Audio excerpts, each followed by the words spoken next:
கர்த்தருடைய பரிசுத்தமுள்ள நாமத்திற்கு ஸ்தோத்திரம். இன்றைய நாளின் கர்த்தருடைய வார்த்தையாக அப்போஸ்தலர் 13ஆம் அதிகாரம் 48வது வசனம். புறஜாதியார் அதை கேட்டு சந்தோஷப்பட்டு கர்த்தருடைய வசனத்தை மகிமைப்படுத்தினார்கள். நித்திய ஜீவனுக்கு நியமிக்கப்பட்டவர்கள் எவர்களோ அவர்கள் விசுவாசித்தார்கள். எனக்கருமையானவர்களே, ஆதி நாட்களில் அப்போஸ்தலர் மூலமாக நடந்த அற்புதங்கள் இவைகளை புறஜாதியாரின் மத்தியிலே நடந்தவைகளை கண்டு புறஜாதியார் அதை கேட்டு சந்தோஷப்பட்டு கர்த்தருடைய வசனத்தை மகிமைப்படுத்துகிறார்கள்.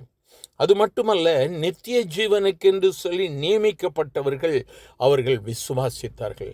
இந்த நாளிலும் கர்த்தருடைய வார்த்தையை விசுவாசிக்கிற நமக்கு கர்த்தர் கொடுக்கிற வார்த்தை இதுதான். கர்த்தர் நம்மை நித்திய ஜீவனுக்கு என்று சொல்லி நியமித்திருக்கிறார். எனக்கு அருமையான சகோதரனே, சகோதரியே, இந்த நாளிலும் கர்த்தருடைய வார்த்தையை கேட்டுக்கொண்டிருக்கிற எனக்கு அருமையான தேவ பிள்ளையே, கர்த்தர் நம்மை அவருடைய நித்திய ஜீவனுக்கு என்று சொல்லி நியமித்திருக்கிறார்.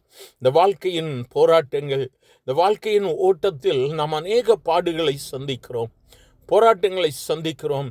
ஏன் எனக்கு இவ்வளவு கஷ்டம், ஏன் எனக்கு இவ்வளோ போராட்டம் மாறி மாறி என்னுடைய வாழ்க்கையில வருகிறது என்று சொல்லி நம்ம அநேக வேளைகளில் சிந்திக்கிறோம். இந்த போராட்டங்களை எதற்காக? நம்மை கிறிஸ்துவோடு கூட இன்னும் நெருங்க வைப்பதற்காக, கிறிஸ்துவனிடத்தில் இன்னும் அதிகமாக நம் கிட்டி சேருவதற்காக கர்த்தர் நமக்கு அநேக போராட்டங்களை நியமிக்கிறார். என கருமையானவர்களை, கிறிஸ்துவை நம்பி அவரை விசுவாசிக்கிறவர்கள் ஒரு நாளும் போராட்டத்தில் அல்லது சோதனையில் வீழ்ந்து விடுவது இல்லை. கர்த்தர் நம்மை எழுப்புகிறவராக இருக்கிறார். கர்த்தர் நம்மை மேன்மைப்படுத்துவார். ஒருவேளை இன்றைய நாளிலும் பலவிதமான சூழல்களில் நீங்கள் ஒருவேளை இந்த வார்த்தைகளை கேட்டுக்கொண்டு இருக்கலாம். இந்த சூழ்நிலையில் இருந்து என்னால் விடுதலை கிடைக்குமா? இந்த போராட்டத்தின் மத்தியிலே என் ஆண்டவர் என்னை தூக்கி எடுப்பாரா? பலவிதமான சிந்தைகளோடு கூட இதை கேட்டுக்கொண்டு இருக்கலாம். ஆனாலும் இந்த வேளையிலே தேவனாகிய கர்த்தர் காலை வேளையிலே சொல்லுகிறார், உன்னை நித்திய ஜீவனுக்கு என்று சொல்லி நான் நியமித்திருக்கிறபடினால் நீ போராட்டங்களை சந்திக்கிறாய். ஆனாலும் கர்த்தருடைய வசனம் சொல்லுகிற வண்ணமாய் நீ அவரை மகிமைப்படுத்துகிற நாட்கள் சமீபம். கர்த்தர் இன்றும் தம்முடைய பிள்ளைகளுக்காக மனம் இறங்குவார். ஆதி அப்போஸ்தலர்களின் மூலமாய் செய்த அற்புதங்களை என் ஆண்டவராகிய இயேசு இன்றும் தம்முடைய ஜனங்களுக்கு செய்கிறார். இந்த வார்த்தைகளை கேட்கிற தெய்வ பிள்ளையே, நம் ஆண்டவரை நோக்கி கேட்கும் பொழுது, இயேசுவே எனக்கு மனம் இறங்கும் என்று சொல்லும் பொழுது ஜீவனுள்ள தேவனுடைய வல்லமையின் கரம் நம்மை தொடும். இந்த வேளையிலும் கூட நாம் அவரை நோக்கி பார்க்கலாமா? எங்கள் அன்பின் ஆண்டவரே, ஆசீர்வதிக்கப்பட்ட இந்த நல்ல காலை வேளைக்காக நன்றி ஆண்டவரே. பலவித தேவைகள், பலவிதமான காரியங்களில் ஆண்டவரே நம்முடைய பிள்ளைகள் இந்த வார்த்தைகளை கேட்டுக்கொண்டிருக்கலாம்.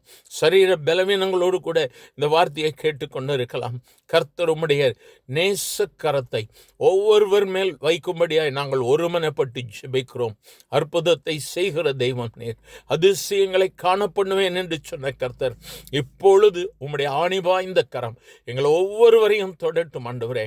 விரும்பி கேட்கிற இயேசுவே என்னை தொடும் என்று விசுவாசிக்கிற ஒவ்வொருவரையும் இந்த நாளிலே கர்த்தர் தொட்டு விடுதலை கொடுக்கிற தயவிற்காய் ஸ்தோத்திரம்.